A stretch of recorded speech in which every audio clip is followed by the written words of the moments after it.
Carl Douglas has represented everyone from Tupac to O.J. Simpson. He's on today because he's shaken, as are we, by what he's seeing happen in this country. For those of you who do not know, he mentioned the name Alex Pretti, a federal immigration officer killed.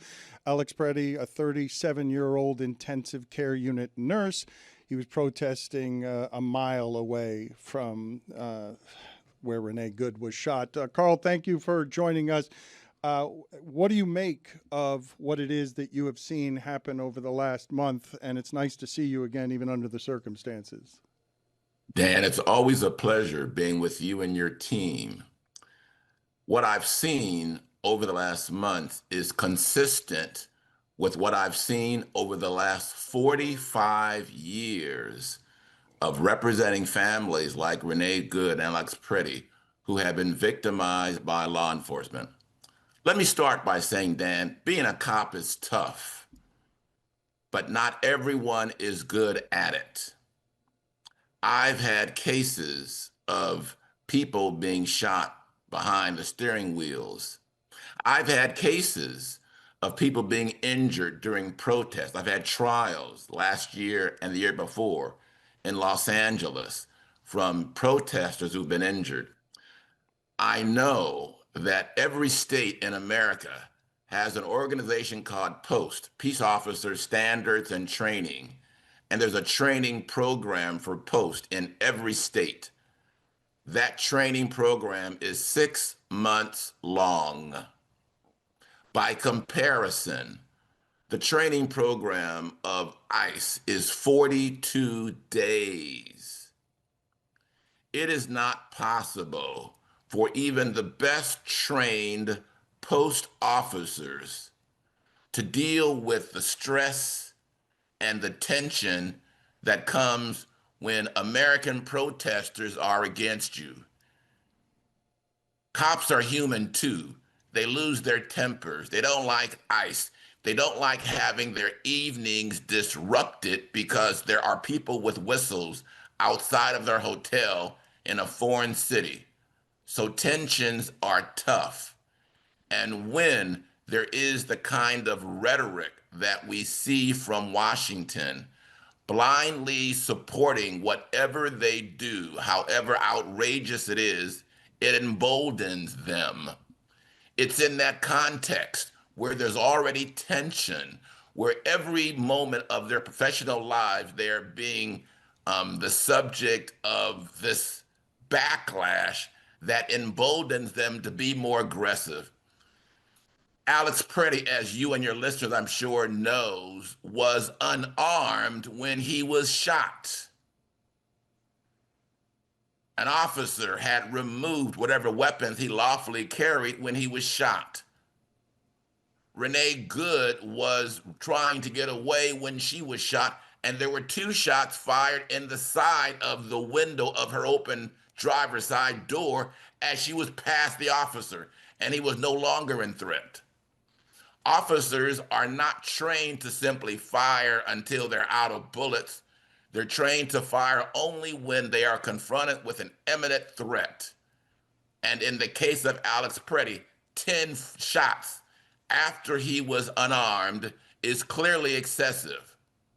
But when you have ICE officials coming out within minutes of the shooting, calling the victims domestic terrorists, that emboldens the cops.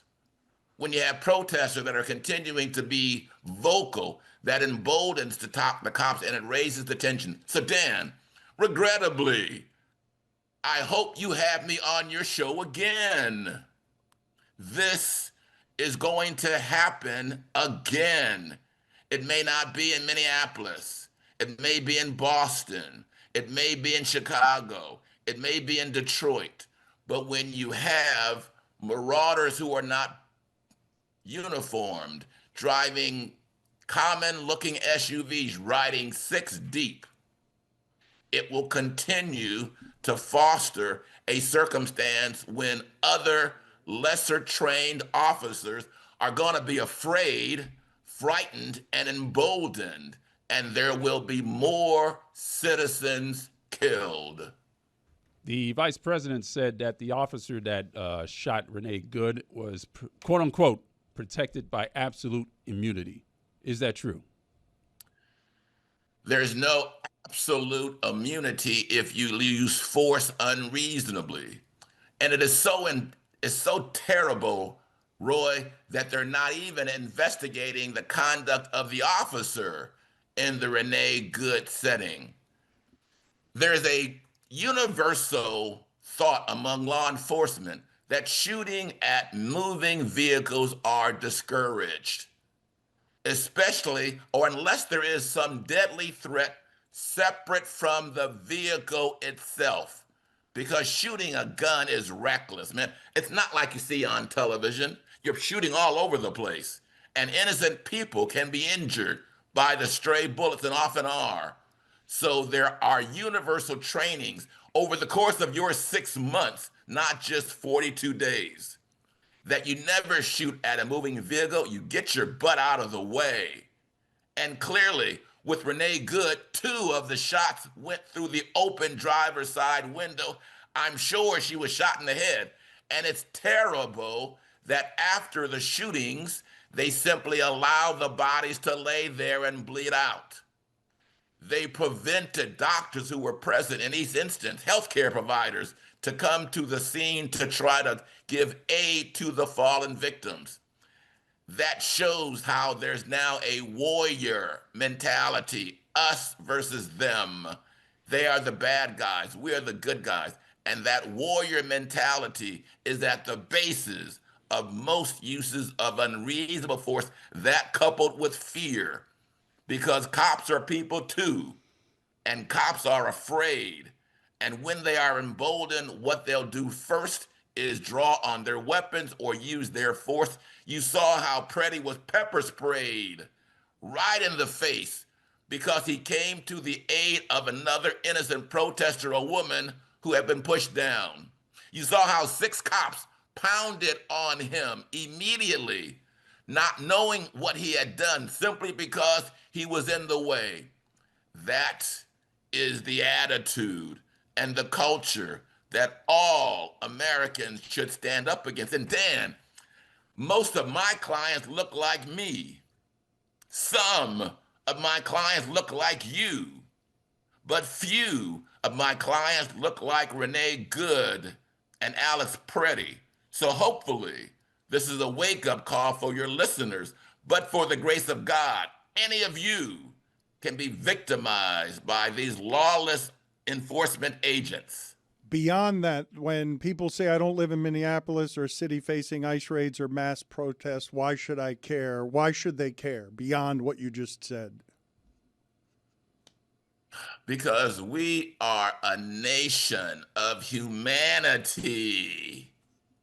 We're different. We're special. And that's just not a saying.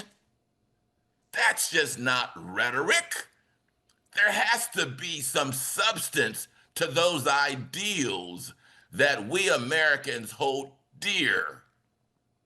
That's why it's so very important, even if you don't live in Minneapolis, that you have to make your voices heard and protest. For those who survive these encounters with ICE, what are their legal recourses that they can use? It is very difficult when you sue an agency of the federal government. You have to sue them, Roy, in federal court. When you sue a federal governmental agency in federal court, there's not a right to a jury. So everyone who is victimized who sues in federal court has a judge trial. When there's a judge trial rather than a jury trial, sometimes the public interest is not always reflected in the verdict. Sometimes the public outrage is not always reflected in the rulings. That's why we trial lawyers prefer having our cases heard by normal citizens.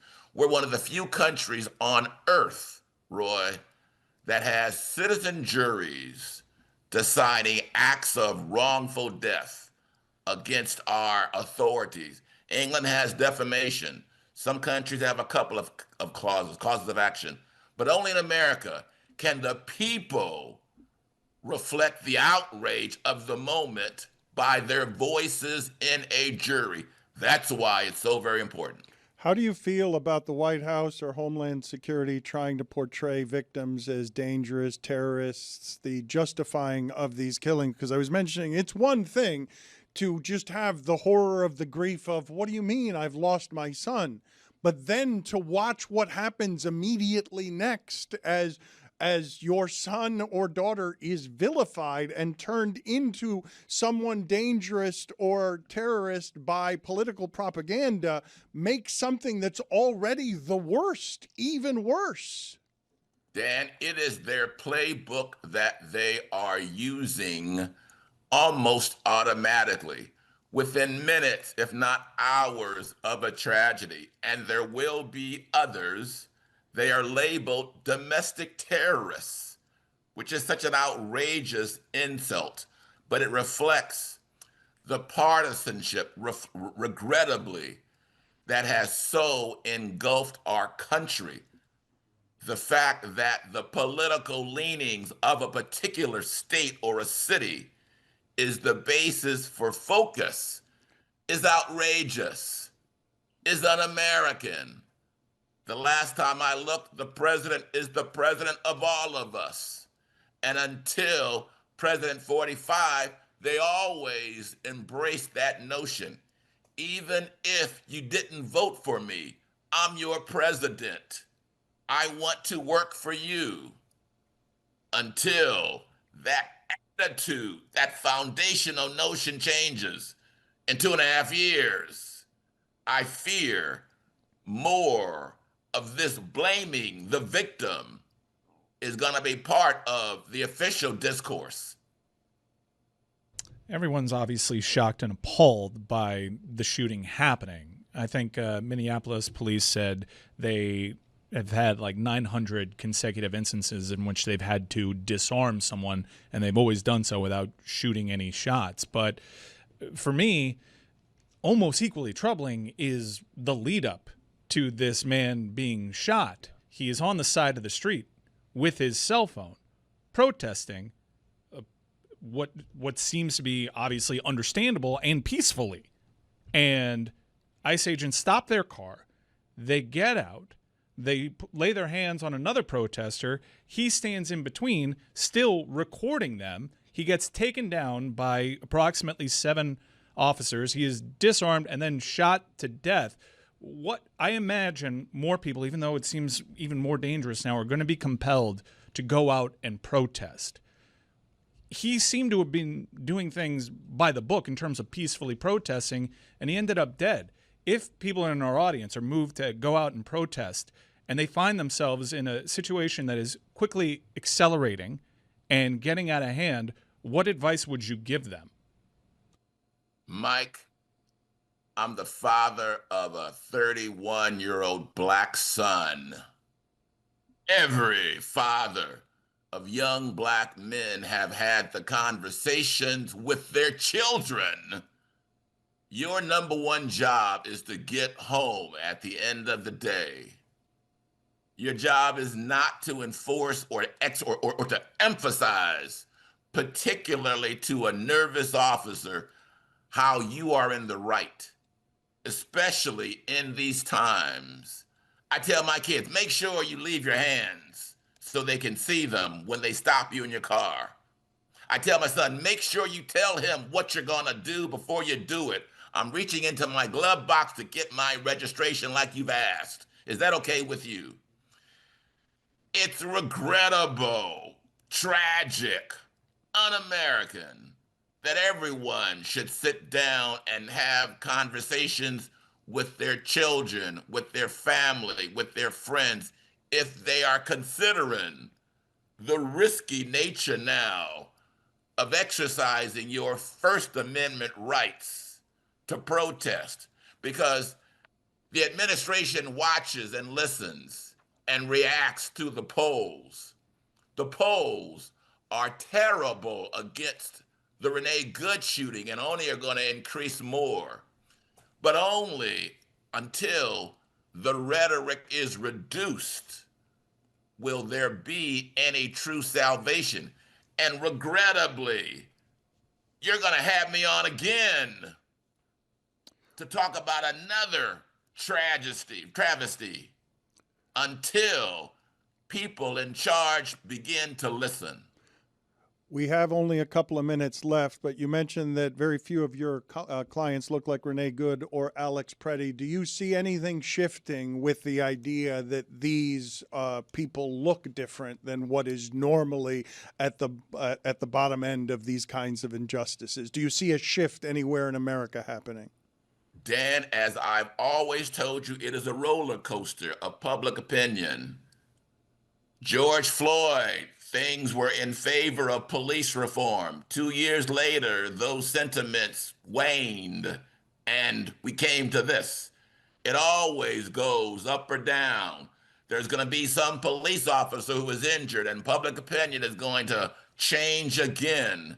The more things change, the more they remain the same. But only through exercising your rights is there any hope of a respite. But it goes up and down over the years, probably for eternity.